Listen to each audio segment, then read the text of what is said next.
Hello students, welcome to my YouTube channel. So நம்மளோட புதுசான video நம்ம மறக்காம சப்ஸ்கிரைப் பண்ணிட்டு ஸோ பக்கத்தில் இருக்கிற பெல் ஐக்கனை கிளிக் பண்ணுங்க. ஸோ அப்போ தான் போகிற ஒரு வீடியோ உங்களுக்கு நிறைய வரும். ஸோ அது மட்டும் இல்லாமல் நிறைய பேர் லைக் பண்ணாமல் பார்த்தீங்கன்னா லைக் பண்ணுறேன், அண்டு சப்ஸ்கிரைப் பண்ணாமல் பார்த்தீங்கன்னா சப்ஸ்கிரைப் பண்ணிட்டு so WhatsApp channel must be join பண்ணுங்க. ஏன்னா பிடிஎஃப் எல்லாமே நல்லா தான் ஷேர் பண்ணுவோம். அண்ட் நம்மளோட அஃபிஷியல் வெப்சைட்டும் நீங்கள் ஃபாலோ பண்ணி வச்சுக்கோங்க. ஓகே ஸ்டூடெண்ட்ஸ், ஸோ இந்த வீடியோவில் நம்ம எதை பார்க்க போகிறோம்னா 12th standard biology. So last மினிட்ல கம்பல்சரி கொஷின்ஸ் வந்து வேணால் பார்த்து போனோம். ஸோ ஓகே வரலாம், நாளைக்கு வந்து வேணால் மண்டே வந்து வேணால் உங்களுக்கு எக்ஸாமு குவார்டர்லி எக்ஸாமு.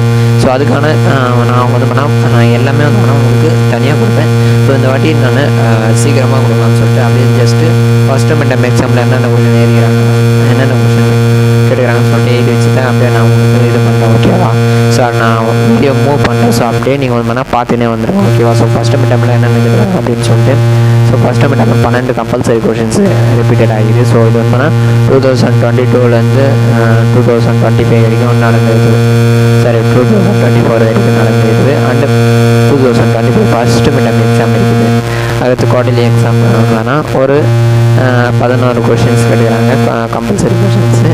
அதுக்கப்புறம் 2025 2026 கேட்குறதுக்கு ஸோ இந்த கொஷின்ஸ் வாய்ப்பு இருக்குது. ஸோ இந்த 6 கொஷின்ஸு. ஓகேவா? ஸோ இதை பார்த்துங்க. ஓகே, ஸோ எல்லாம் வெரி ரொம்ப மோஸ்ட் இம்பார்ட்டன்ட். ஸோ இதே நீங்கள் இது வரைக்கும் பார்த்து போனாலே பப்ளிக்ஸ்லேயே இதை கேட்கறது வாய்ப்பு இருக்குது. ஓகேவா?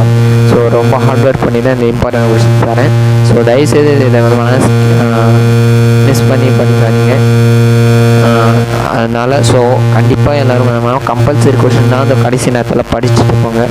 ஓகேவா? ஸோ அதுதான் நம்ம சொல்லிக்கிட்டு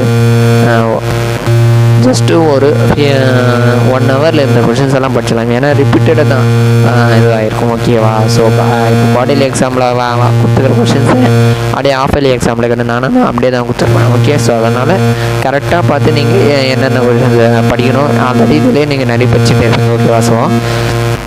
ஸோ தயவுசெய்து இது வந்துன்னா படித்து இது பண்ணிங்க. ஓகேவா ஸ்டூடெண்ட்ஸ்?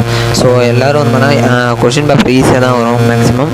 ஸோ அதனால் எதுவும் ஃபியர் ஆகாதால ஸோ எல்லோரும் நல்லபடியாக ஆகிட்டுவாங்க. So all the best. Thanks for வாட்சிங் மை சேனல். இதோட பிடிஎஃப் நம்மளோட அஃபிஷியல் வெப்சைட்டில் ஷேர் பண்ணிடுறேன். ஸோ வாட்ஸ்அப் சேனலில் ஜாயின் பண்ணிங்கன்னா நேராக வந்துட்டு இருக்கும் வீடியோ போகிறதுக்கு முன்னாடி. தேங்க்ஸ் ஃபார் வாட்சிங் மை சேனல்.